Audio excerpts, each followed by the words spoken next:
Saya dengan rumah baru ni memang lain feel dia.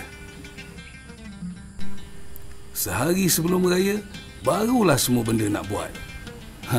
Mawar dengan Atira ni biasanya pandai pilih langsir. Diorang pandai pilih warna yang cantik. Bab-bab mengemas, kita serah je pada kem. Saya boleh jamin, confirm satu habuk pun takkan tinggal. Kerja memanjat, tukar lampu, bagi je kat Hak. Semua benda disettle. Walaupun rumah baru, kalau dah namanya dapur tu, riuh dia, ya Allah. Dengan Cik Siti, si Farah, Zu, Farhana, si Liza. Sampai keluar boleh dengar suara dia orang ni.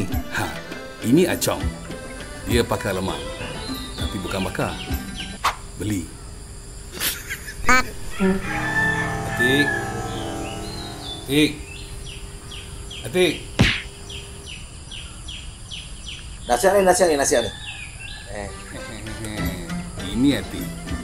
Dia yang isi, dia juga yang habiskan nanti. Saiful. Ni last call.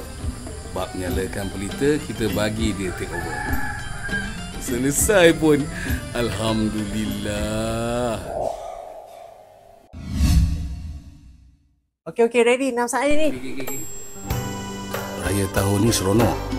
Sebab dengan rumah ni, kami dapat berkumpul ramai-ramai. Meriah bila kita dapat luangkan masa sama-sama dengan orang yang kita sayang. Betul, semua akan pergi, tapi kenangan ini akan tetap kekal selamanya. Rumah ini akan selamanya terbuka. Sebab ini kan rumah kita.